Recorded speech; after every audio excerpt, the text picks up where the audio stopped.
Hey guys, Lori Watson here, Vitality Wealth Solutions. Good day, good morning, good evening, whatever it is, whatever time of day you're watching this video. This won't be a very long video. This is actually April. The month of April is Financial Literacy Month. So I will be dropping a few gems each day to kind of help us tighten up on those money skills.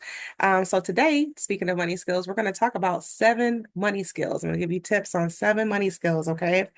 So number one, we're going to talk about paying yourself first. So when you get your paycheck, you're going to deposit into the bank account. So say you got a $2,500 check, you're going to take a portion of that and put it towards your savings. And I highly encourage a savings that's going to give you long-term protection, and it's going to give you a plan that's going to grow over time. So you're going to put at least $500 towards one plan and maybe put another $200 towards another. And then that $1,800 that you should have left over, you got to pay your bills. So you need to take care of your everyday bills, okay? So again, you want to pay yourself first. Put something towards your longevity, your retirement plan, okay? Number two, invest in yourself. So if you've been following me or you've maybe attended a few of the events, you would have heard me talk about self-investment, okay? The best investment you can make is in yourself. So how do we do that? How do we invest in ourselves? Well, I always talk about how there's 3 currencies in life. You got time, you got money, and you got knowledge. So if you need one, you got to tap into the other two to get it. So if you need more time, now we got to figure out how to tap into our money and knowledge to free up our time. If you need more money, well, now we got to tap into our time and our knowledge to gain and earn some more money. Okay. So sometimes you got to get creative. So investing in yourself, when it comes to knowledge, you want to read books. I highly encourage a good starter book would be like Rich Dad, Poor Dad. That's a really great book to get into. Take courses, whether it's financial literacy courses, YouTube videos, podcasts, and then exercise daily because again, health is wealth. And I got a few pounds to shed myself. So it's all in the mindset, and just kind of sticking to it. So again, that's all part of the journey of investing in yourself. So that's tip number two.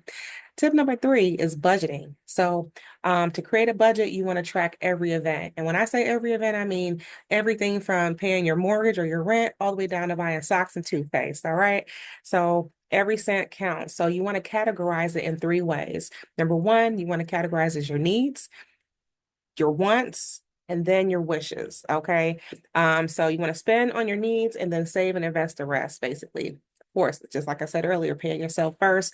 Well, you also want to take care of your needs first as well. So that's tip number three. Tip number four is increasing your income. So if your 9 to 5 or whatever hours it is that you're working is not cutting it and you need to try to fill in the gaps, well, now we got to tap into what other ways we can make some money. So whether that's selling items, having a yard sale, working a little bit of overtime, maybe negotiating a raise. And I know it takes time to negotiate a raise, so that may not be an immediate fix, but you definitely want to consider that.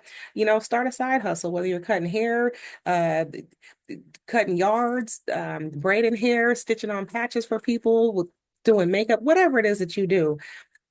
Set time aside to do that so that way you are able to increase your income. Okay, sometimes you got to switch jobs or either get a second or third job if you have to, until you're able to reach those financial goals that you're trying to achieve.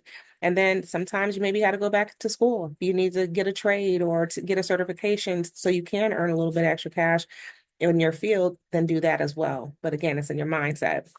So, tip number five is jumping on opportunities. And that's what entrepreneurs do. We never let an opportunity pass us by.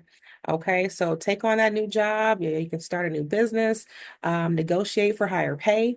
And of course, opportunities multiply as they're seized. So, jump on every opportunity that suits you so you can get to the next level. All right. Now this is a little touchy topic. Now, don't shoot the messenger here when it comes to this topic here, tip number six.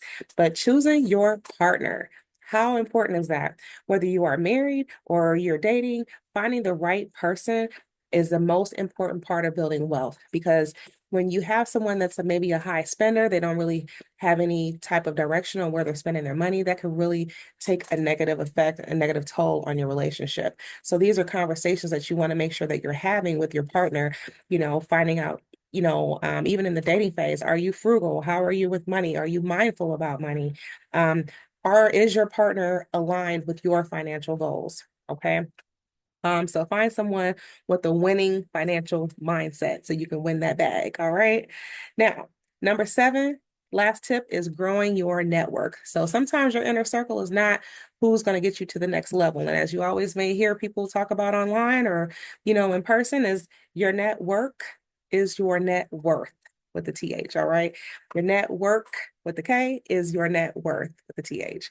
So build your relationships. It could be connecting, doing networking events, connecting with other entrepreneurs, maybe lawyers or investors or accountants to connect with those people to get to the next level. Never take advice from someone you wouldn't want to trade places with. Okay. So anyway, hope these tips help. Like I said, I'm trying to make this video super quick. If you have questions about budgeting or you want to see about other alternative ways to put your money aside to help it grow, definitely contact me. There's definitely ways that you can grow your money tax-free. So connect with me at www.vitalitywealthsolutions.com or on Facebook at Vitality Wealth Solutions. And in the meantime, you be safe and be well.